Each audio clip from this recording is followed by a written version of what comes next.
Yeah, students. So now we are on the last stage of chapter 1. I am going to cover in this chapter which topics which we have left it in the other previous 3 videos. So in this lecture I am going to cover a very important topic called coordination, cooperation and features of coordination, importance of coordination and why coordination is called essence of management. 5 topics are there. Then we are going to cover why management is called art, why management is called science, why management is called profession, why or why not. So whether we are going to call management is art, science or profession, this topic comes under the nature of management, right? So I'm going to start with the coordination part. What do you mean by coordination? First of all, there is a topic called coordination versus cooperation. इनका difference क्या होता है? क्या लगता है आपको difference क्या है इसका? कोऑर्डिनेशन और कोऑपरेशन दोनों का मतलब क्या है? मिल कर काम करना. इसका भी क्या है? मिल कर काम करना, मिलजुल के काम करना. दोनों का मतलब यही है. फर्क क्या है? फर्क ये है बेटा, कोऑर्डिनेशन कंसेप्ट डेलिब्रेट कंसेप्ट है. क्या मतलब ये मैनेजमेंट की तरफ से आपको बोला जाएगा कि आप एक दूसरे से कोऑर्डिनेशन करके काम करो. और कोऑपरेशन क्या है? ये मैनेजमेंट नहीं बोलेगा आपको. कोऑपरेशन अगर आप खुद आपस में वर्कर मिलके काम करते हैं उसको बोलते हैं कोऑपरेशन. क्या मतलब है? जैसे मान लो मैंने एक मुश्किल टेस्ट दिया पेपर के अंदर. मैंने टेस्ट देते ने आपको बोला कि ऐसा करना है आपने, ये टेस्ट में आप एक दूसरे की हेल्प कर लेना, ये मैं ऑर्डर दे रहा हूं आपको, कोई प्रॉब्लम नहीं है. अगर आपको कोई वीक बच्चा है, कोई स्मार्ट स्टूडेंट है, ये वीक और स्मार्ट आपस में मिलजुल के काम करेंगे. ये मैं बोल रहा हूं, I am ordering the smart person to help weak. सो मैं जो ऑर्डर बोल रहा हूं यहाँ पे, ऑर्डर देते हुए बोल रहा हूं मिलजुल के काम करो. इसको बोलते हैं कोऑर्डिनेशन. कोऑपरेशन क्या होता है? मैंने नहीं बोला उनको तुमने आपस में नकल मारनी है, काम करना है, ठीक है. मैं रूम में आपको टेस्ट दिया, बच्चों को टेस्ट दिया, टेस्ट बच्चे कर रहे हैं आराम से. मैं 2 मिनट के लिए बाहर गया, ठीक है. 2 मिनट के लिए बाहर गया, पीछे से बच्चों ने नकल मारनी शुरू कर दी, आपस में पूछना शुरू कर दिया. तो उस आपस में पूछना को भी मिलजुल के काम करना कहेंगे. लेकिन यहाँ पे मेरा कोई रोल नहीं है. यानी जहां पे मैनेजमेंट बोलता है डेलिबरेटली काम करो मिलजुल के, उसको बोलते हैं कोऑर्डिनेशन. और जहां पे आप अपने आप मिलजुल के काम कर रहे हैं उसको बोलते हैं कोऑपरेशन. एक एग्जांपल और ले लो. मान लो एक एम्प्लॉय आया छुट्टी के लिए मेरे पास. तो उसने मुझे बोला मुझे छुट्टी चाहिए 2 दिन की. मैं कहा ठीक है छुट्टी ले ले बेटा, कोई बात नहीं, तेरी छुट्टियां ले ले छुट्टी. लेकिन तेरा काम सेटल कैसे होगा भाई? छुट्टी जो तू लेगा तो तेरा काम पेंडिंग होगा. तो मैं एक काम करता हूँ, मैं एज ए मैनेजर बोल रहा हूँ, मैंने दूसरे एम्प्लॉय को बुलाया, उसका साथी है. मैं कहा बेटे यहाँ आ जाओ. मैं उसको बोला, मैं कहा ये बंदा है छुट्टी पे जा रहा है, आपकी रिस्पॉन्सिबिलिटी बनती है कि आप उसका काम आप देखना. 2 दिन के अंदर कोई क्रिटिकल काम होगा तो आप हेल्प करोगे, आप तो काम देखोगे. कल को ये छुट्टी पे जाएगा, कल को आप छुट्टी पे जाओगे तो उस आपका काम फिर ये देखेगा. ये मैं बोल रहा हूँ, मैनेजर ही बोल रहा है कि तेरे को भाई इसका काम में हेल्प करनी है. इसको बोलते हैं कोऑर्डिनेशन, ठीक है. दूसरा एग्जाम्पल ले लो बेटा कोऑपरेशन का. एम्प्लॉय मेरे से बात करने आया, मैं छुट्टी पे जा रहा हूँ. मैं कहा ठीक है जा बेटा छुट्टी पे जा रहा हूँ. और वो ही मुझे बोल रहा है, ठीक है बाकी सर जो मेरा काम पेंडिंग है मैंने दूसरे बंदे को बोल दिया, वो अपने आप मेरा काम संभाल लेगा, आपको टेंशन लेने की कोई जरूरत नहीं है. तो यहाँ पे कोऑपरेशन क्या किया उन्होंने? आपस में ही मिलजुल के काम करने की सलाह ले ली, उसको बोलते हैं कोऑपरेशन. पहले एग्जांपल में मैंने बोला था उसको काम करने के लिए, वो कोऑर्डिनेशन था. दूसरे एग्जांपल में सेम चीज को उन्होंने आपस में डिस्कस करके काम बांट लिया अपना, उसको बोलते हैं कोऑपरेशन. क्लियर है? That is one of the concept of cooperation versus coordination. By chance आ जाए 1 नंबर का. दूसरा कंसेप्ट क्या है? दूसरा है फीचर्स ऑफ कोऑर्डिनेशन. क्या है? Features of coordination. Features of coordination क्या मतलब है इसका? इसका मैं शॉर्टकट देता हूं आपको. पहला शॉर्टकट याद कर लोगे तो बहुत आसान है याद करना. शॉर्टकट है, मैं आपको बोलता हूं, अगर कंपनी के अंदर आपस में कोऑर्डिनेशन नहीं होगा, ठीक है जी, तो आपको क्या लगता है आप आईसीयू में नहीं चले जाओगे? एक कंपनी चली जाएगी आईसीयू में. आईसीयू मतलब क्या? Intensive care unit. कि आपको बहुत एफर्ट करने पड़ेंगे कंपनी चलाने के लिए अगर कंपनी में कोऑर्डिनेशन नहीं है. तो उसी आईसीयू को लेके मैंने एक शॉर्टकट बना लिया है. कोऑर्डिनेशन के फीचर्स क्या है? आईसीयू पर रहो क्या है? आईसीयू पर रहो दिन भर, नंबर 1। बोलो 5 बार मेरे साथ बेटा, आईसीयू पर रहो दिन भर, आईसीयू पर रहो दिन भर, आईसीयू पर रहो दिन भर, आईसीयू पर रहो दिन भर। एक बार और, कोऑर्डिनेशन के फीचर क्या है? आईसीयू पर रहो दिन भर, आईसीयू पर रहो दिन भर। ये बहुत सिंपल एक न्यूमेरिक बना रखा है मैंने, इसका याद करने का आसान है। इसको मैं फुल फॉर्म देता हूं आपको। पहला है integration, integration of group efforts. पहला फीचर क्या है? Integration of group efforts. दूसरा क्या है? It is a continuous function, continuous, ठीक है। तीसरा है unity of direction, unity of direction. फिर क्या है? परवेसिव। फिर क्या है? Responsibility of all managers. फिर क्या है? Deliberate function. क्या है? Deliberate function. कंसेप्ट बोल लो, डेलिब्रेट प्रोसेस बोल लो, प्रोसेस बोलता हूं, फंक्शन नहीं बोलूंगा इसको, बेटर है वर्ड प्रोसेस यूज करो। अब इनका क्या मतलब है? बिल्कुल क्लियर कट है, इसके फीचर्स बहुत आसान है। जो कोऑर्डिनेशन का मतलब है उसी को ये डिवाइड कर रहा है उसके फीचर्स में। पहला कहता है integration of group effort. Integration क्या होता है? जितने भी आपके इंडिविजुअल ग्रुप एफर्ट्स चल रहे हैं काम को पूरा करने का, ठीक है, कोऑर्डिनेशन के अंदर उसका मतलब ये है जितने भी एफर्ट्स चल रहे हैं काम करने का उसको इंटीग्रेट करना है।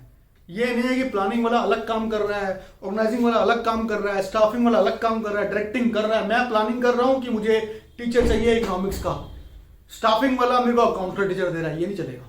आपको उन एफर्ट्स को इंटीग्रेट करना पड़ेगा, तभी आप एक गोल अचीव कर पाओगे इफेक्टिवली एंड एफिशिएंटली, राइट। इसको बोलते हैं इंटीग्रेशन ऑफ ग्रुप एफर्ट, यानी इंडिविजुअल एफर्ट्स को आपको इंटीग्रेट करना पड़ेगा। क्या करना पड़ेगा? इंटीग्रेट करना पड़ेगा। आगे देखो, कॉन्टिन्यूअस, डेफिनेटली प्लानिंग हो, ऑर्गेनाइजिंग हो, स्टाफिंग हो, डायरेक्टिंग हो, कंट्रोलिंग हो, ये सारे फंक्शंस, मार्केटिंग हो, सेल्स हो, प्रोडक्शन हो, प्रोडक्ट हो, फाइनेंस हो, ह्यूमन रिसोर्स हो, ये सारे फंक्शन, सारे प्रोसेस, सारे फंक्शन, सारे प्रोसेस कंपनी में लगातार चलते रहते हैं, लगातार चलते रहते हैं।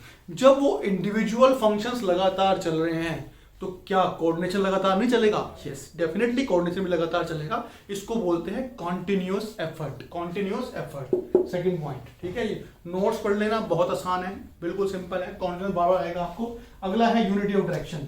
जितने भी हमने फंक्शन सेपरेट्स को इंटीग्रेटेड ग्रुप एफर्ट बनाया है, वो ग्रुप एफर्ट बन के एक यूनिटी बन जाती है। उस यूनिटी बनाने के लिए हमने एक प्रोजेक्ट, जो प्रोजेक्ट टारगेट अचीव किया है, वो सारा ग्रुप एफर्ट उस तरफ जाएगा, एज ए यूनाइट होके सारा ग्रुप एफर्ट उस डायरेक्शन की तरफ जाएगा। क्लियर है? मान लो मेरे को बहुत एग्जांपल, अच्छा एग्जांपल देता हूं। आप कौन सी क्लास में हो? 12th, right. क्या करना है आपको चाहिए कि आपके बेस्ट ऑफ 4 में मार्क्स अच्छे आए, ठीक है। एज्यूम करता हूं बेस्ट 4 में इंग्लिश तो मैंडेटरी है आपकी, एक आप मैथ्स लेते हो, एक अकाउंट्स लेते हो और एक आप बीएसटी ले लेते हो, ठीक है। या मैथ्स लेते हो, इको लेते हो, बीएसटी लेते हो और अकाउंट्स, मतलब इस तरह की चीज आप लेते हो 4, राइट। तो ये आपकी जिम्मेवारी बनती है as a student, you now become our manager. ये आपकी जिम्मेवारी बनती है कि हम चारों को साथ लेके चलोगे आप, ठीक है, ताकि जो आपका बेस्ट ऑफ 4 का जो गोल है हम यूनाइट होके वो पूरा करवाएं आपसे।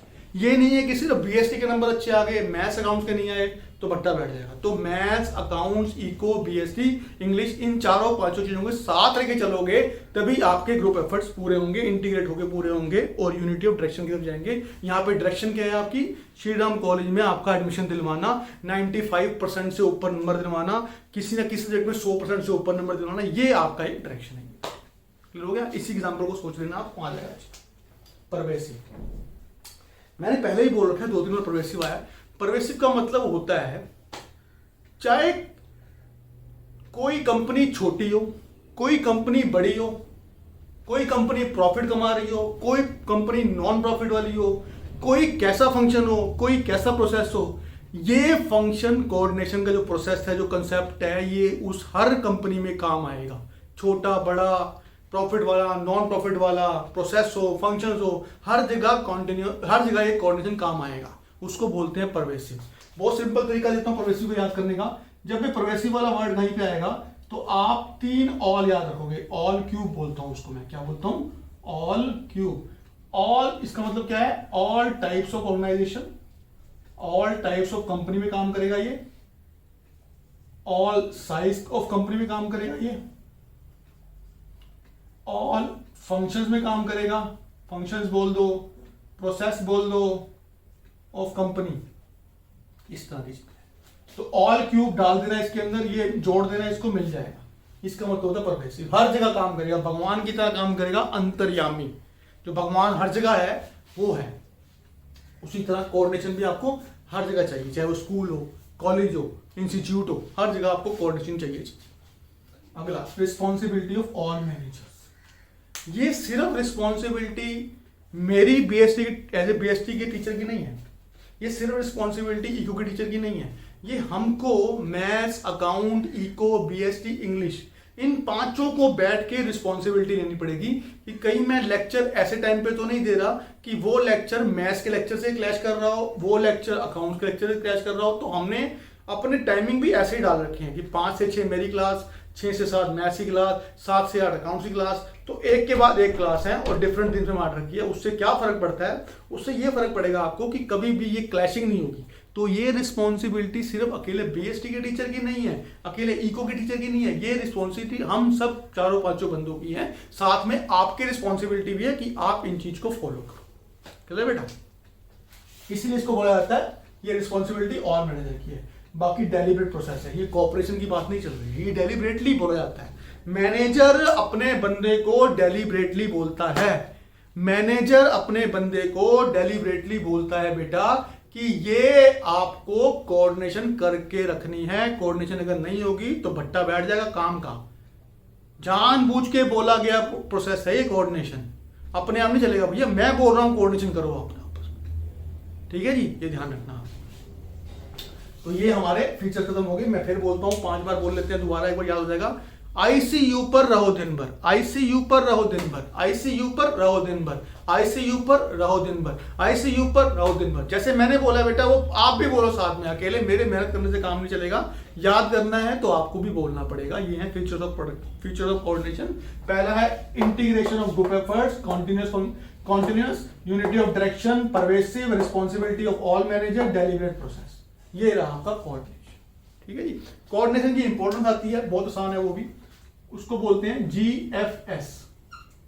ये आपकी है इंपॉर्टेंस ऑफ कोऑर्डिनेशन। क्या मतलब है, क्या मतलब है इसका? अब बताओ। पहला ग्रोथ, दूसरा फंक्शनल डिफरेंशिएशन, तीसरा स्पेशलाइजेशन।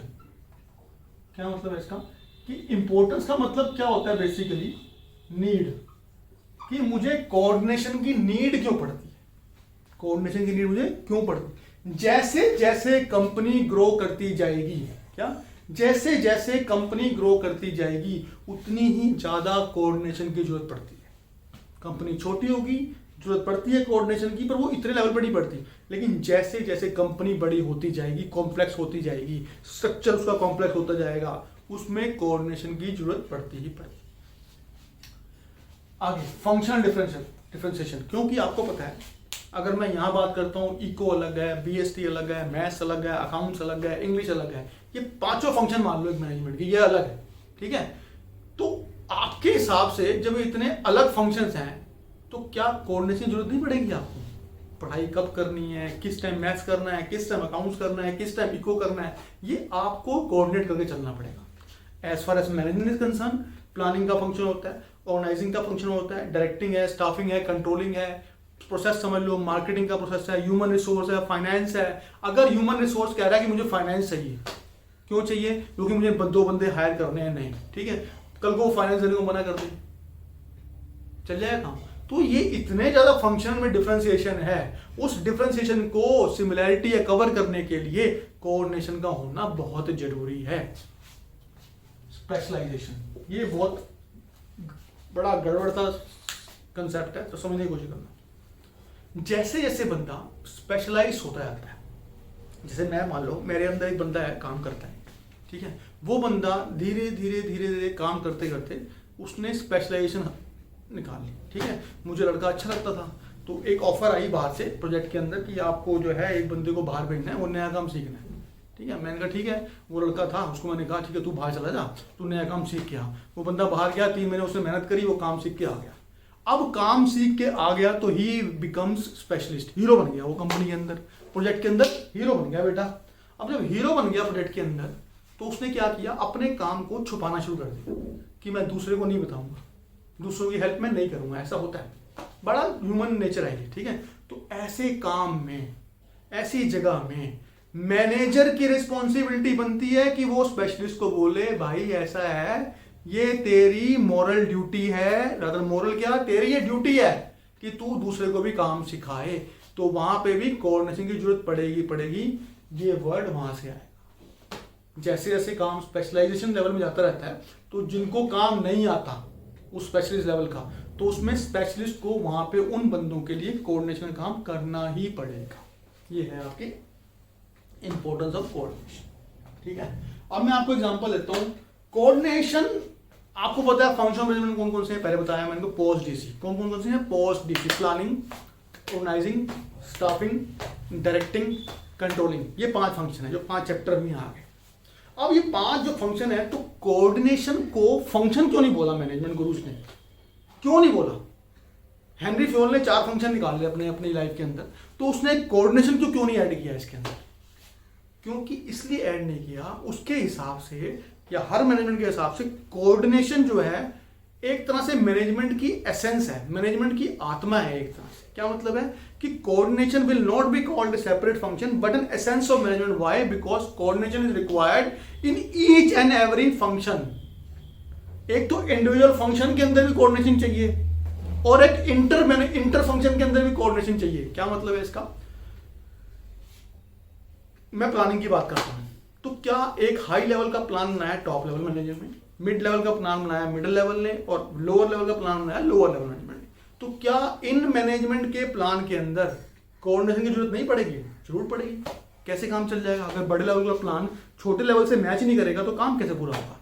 तो एक तो इंडिविजुअल लेवल पे ऑर्गेनाइजिंग के अंदर देख लो, बड़ा स्ट्रक्चर बनाऊंगा, एक सीईओ हो गया, एक जीएम हो गया, जीएम के नीचे मैनेजर हो गए, तो क्या जब मैं स्ट्रक्चर बनाऊंगा मेरे को लोअर वर्कर कितने चाहिए, उनमें आपस में कोऑर्डिनेशन नहीं चाहिए होगा? या अरेंजमेंट ऑफ रिसोर्सेज जो मैं करूंगा ऑर्गेनाइजिंग के अंदर, क्या उन रिसोर्सेज का आपस में कोऑर्डिनेशन नहीं चाहिए होगा? चाहिए होगा।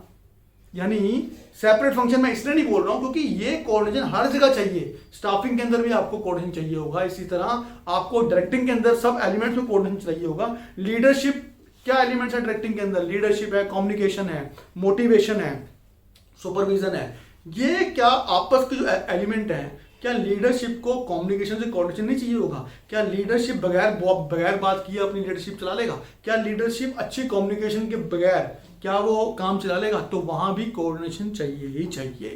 तो हर फंक्शन के अंदर, इंडिविजुअल फंक्शन के अंदर उसकी जो सेपरेट प्रोसेसेस हैं उसके अंदर कोऑर्डिनेशन चाहिए। फिर बात करते हैं प्लानिंग की। अब मैं इंटर फंक्शन आया तो प्लानिंग का कोऑर्डिनेशन चाहिए होगा ऑर्गेनाइजिंग से, ऑर्गेनाइजिंग का स्टाफिंग से, स्टाफिंग का डायरेक्टिंग से, डायरेक्टिंग का कंट्रोलिंग से, कंट्रोलिंग का फिर प्लानिंग से कोऑर्डिनेशन। तो ये एक कोऑर्डिनेशन चाहिए होगा हर जगह। इसको बोलते हैं, इसलिए इसको बोला जाता है एसेंस ऑफ मैनेजमेंट। इसलिए इसको बोला जाता है एसेंस ऑफ मैनेजमेंट। मैं नोट दिखा देता हूं, इसके अंदर मैंने कवर कर रखा है ये टॉपिक अच्छी तरह।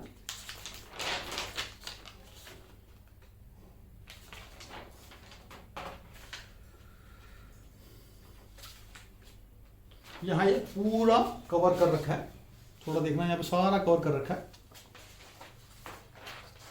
ये सारा कंसेप्ट कवर कर रखा है। लैक ऑफ कोऑर्डिनेशन में क्या होगा, कैरेक्टरिस्टिक्स क्या है, कंसेप्ट क्या है कोऑर्डिनेशन का, सारा आपको आराम से मिल जाए। ठीक है जी। तो इसीलिए कोऑर्डिनेशन को एसेंस ऑफ मैनेजमेंट कहा जाता है।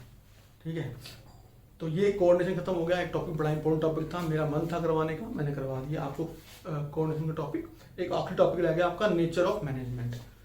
तो नेचर ऑफ मैनेजमेंट का टॉपिक होता क्या है? नेचर ऑफ मैनेजमेंट, मैनेजमेंट को कहा क्या जाता है? क्या मैनेजमेंट को आर्ट्स कहा जाएगा? क्या मैनेजमेंट को साइंस कहा जाएगा? क्या मैनेजमेंट को प्रोफेशन कहा जाएगा? कहा क्या जाएगा? तो ये जानने से पहले, राइट, ये जानने से पहले आपका ये जानना जरूरी है कि आर्ट्स क्या होता है, साइंस क्या होता है, प्रोफेशन क्या होता है, मैं क्लियर करता हूं आपको बेटा। आर्ट्स क्या होता है, साइंस क्या होता है और प्रोफेशन क्या होता है। फिर हम मैच करेंगे कि क्या मैनेजमेंट में वो सारे गुण हैं जो आर्ट्स के अंदर है, क्या मैनेजमेंट में वो सारे गुण हैं जो साइंस के अंदर है, क्या मैनेजमेंट में वो सारे गुण हैं जो प्रोफेशन के अंदर है। लेट अस सी। पहले तो आर्ट क्या होता है, फिर साइंस क्या होता है, फिर प्रोफेशन क्या होता है।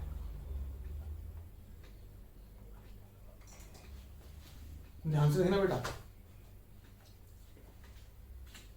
आर्ट क्या होता है, क्या मतलब होता है आर्ट, कला, ठीक है, आर्टिस्ट की कला, कोई गाना अच्छा गाता है, ठीक है, किसी की ड्राइंग अच्छी है, वो होता है आर्ट। अब मैंने बोला, आपको मैं एग्जांपल देता हूं बहुत छोटा, मैं बोलता हूं चलो सर्कल बनाओ, सर्कल, ठीक है, आपने बनाया सर्कल, मैं भी बनाता हूं सर्कल, ये सर्कल बना।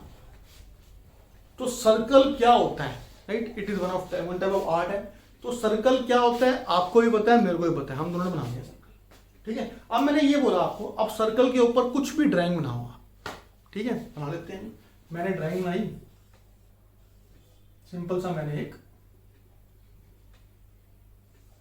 फूल बना लिया, सिंपल सा मैंने एक फूल बना लिया। आपने कुछ सर्कल कुछ और बनाया होगा, किसी ने स्माइली बना दी होगी, किसी ने सन बना दिया होगा, किसी ने मून बना दिया होगा, तो ये आपने बना दिया होगा, राइट। तो कहने का मतलब ये है कि थ्योरेटिकल नॉलेज सर्कल की सबको पता है, मेरे को भी पता है, उसको भी पता है, सबको पता है, right.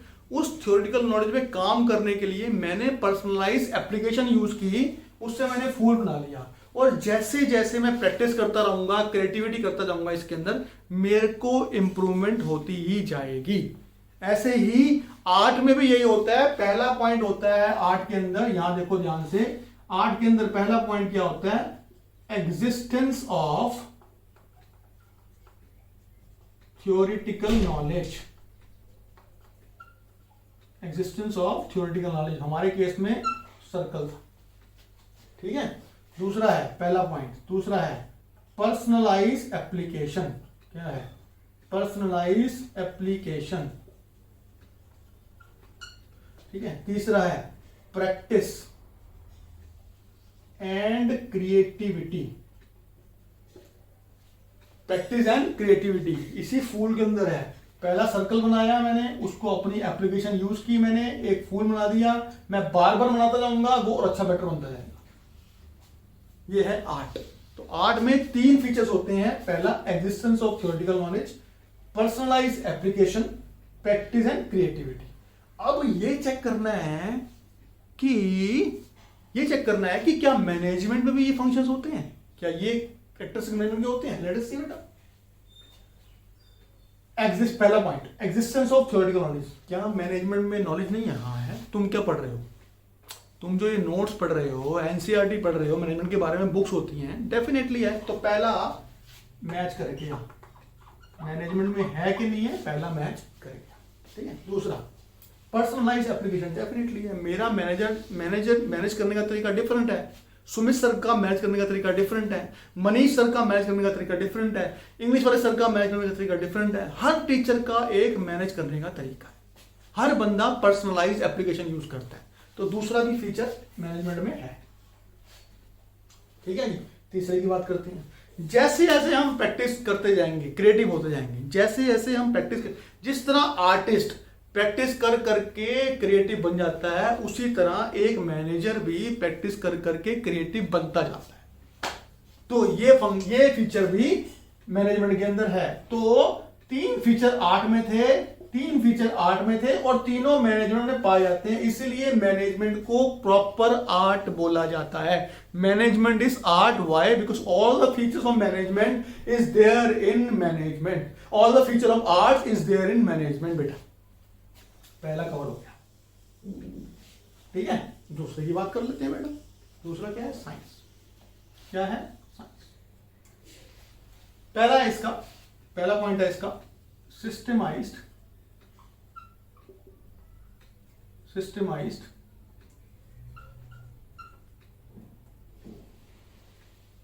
Body of knowledge, systemised body of knowledge. दूसरा है इसका यूनिवर्सल एप्लीकेशन, ठीक है। तीसरा है रिपीटेड एक्सपेरिमेंट्स, और चौथा है बेटा इसका, एक मिनट रुकिए, एनसीईआरटी का मैच कर लूँ एक बार।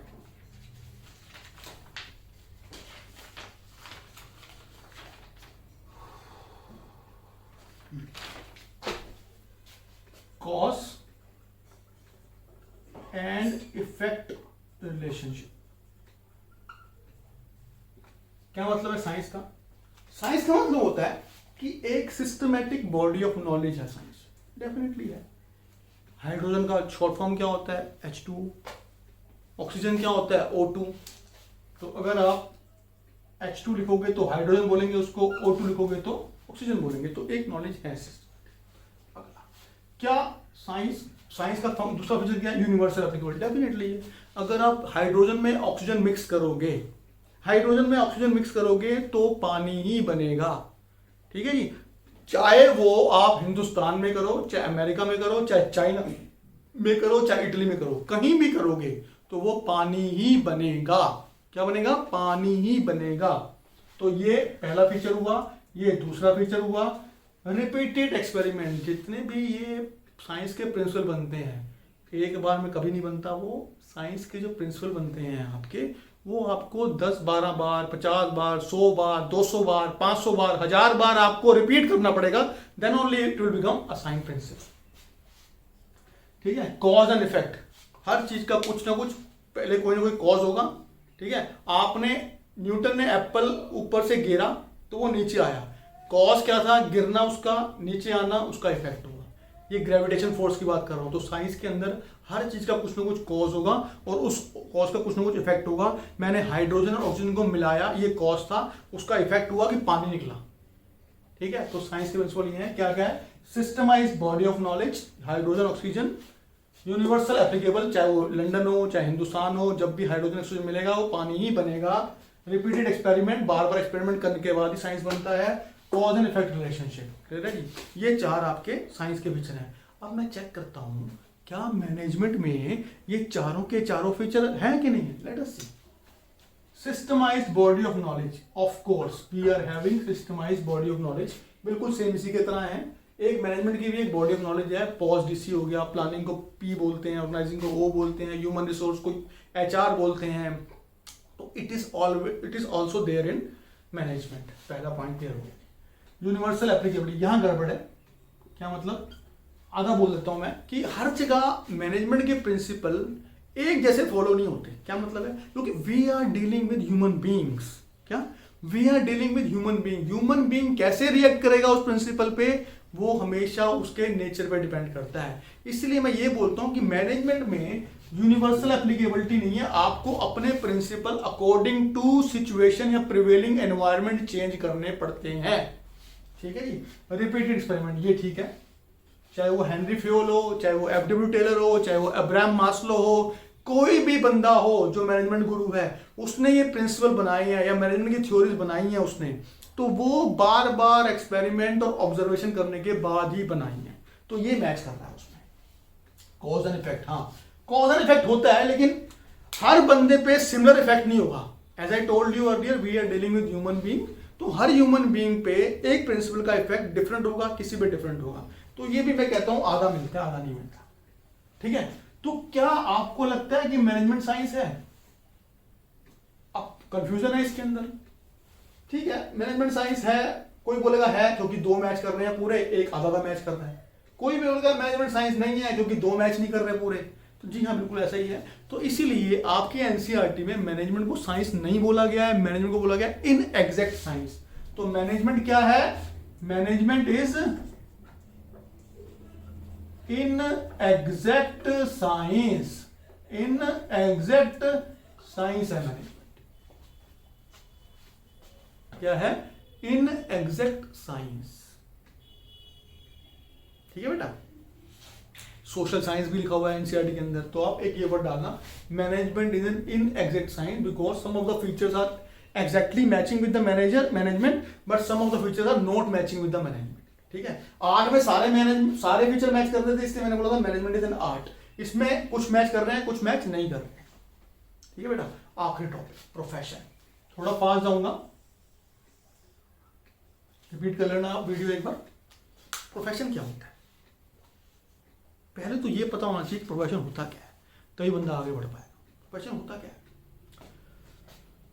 एक रिस्पेक्टेबल जॉब होती है, डेफिनेटली डॉक्टर हो गया, इंजीनियर हो गया, साइंटिस्ट हो गया, this is it respectable job. ठीक है, रिस्पेक्टेबल क्यों होती है, क्योंकि आपको प्रोफेशन में आने के लिए कोई ना कोई कंप्लीट स्टडी करनी पड़ती है, एक पढ़ाई लिखाई पूरी करनी पड़ती है आपको। ठीक है, साथ के साथ एक ये एथिकल जॉब होती है, सर्विस मोटिव होती है, इसलिए लोग रिस्पेक्ट करते हैं। डॉक्टर का मेन मोटिव किताबों में पैसा कमाना नहीं है, किताबों में रियलिटी में क्या हो रहा है वो बात नहीं करता मैं। डॉक्टरों का मेन मोटिव किताबों में लिखा हुआ है कि पैसा कमाना नहीं है, लोगों की सेवा करना है। पहले तो आप पढ़ाई लिखाई करो, एमबीबीएस करो, एमडी करो, डॉक्टर बनो, उसके बाद आप पहले सेवा का ध्यान रखोगे, फिर पैसे की सोचेंगे। तो इसलिए प्रोफेशन वो चीज होती है, एक रिस्पेक्टेबल जॉब होगी जिसके अंदर पूरा करने के लिए आपको प्रोफेशन बनने के लिए एक लिमिटेड तरह की पढ़ाई करनी पड़ेगी। उस पढ़ाई के बाद करने के बाद आपको एक डिग्री मिल जाएगी, वो डिग्री मिलने के बाद ही आप अपनी प्रैक्टिस शुरू कर सकते हो। प्रैक्टिस शुरू करते करते आपको लोगों को सेवा देनी है, सर्विस मोटिव रहोगे, तो ये है प्रोफेशन। तो मैंने सारे कवर कर दिए हैं, देखते हैं क्या है। पहला, well defined body of knowledge. ठीक है, दूसरा रेस्ट्रिक्टेड एंट्री, तीसरा प्रोफेशनल एसोसिएशन, चौथा एथिकल कोड ऑफ कंडक्ट, पांचवा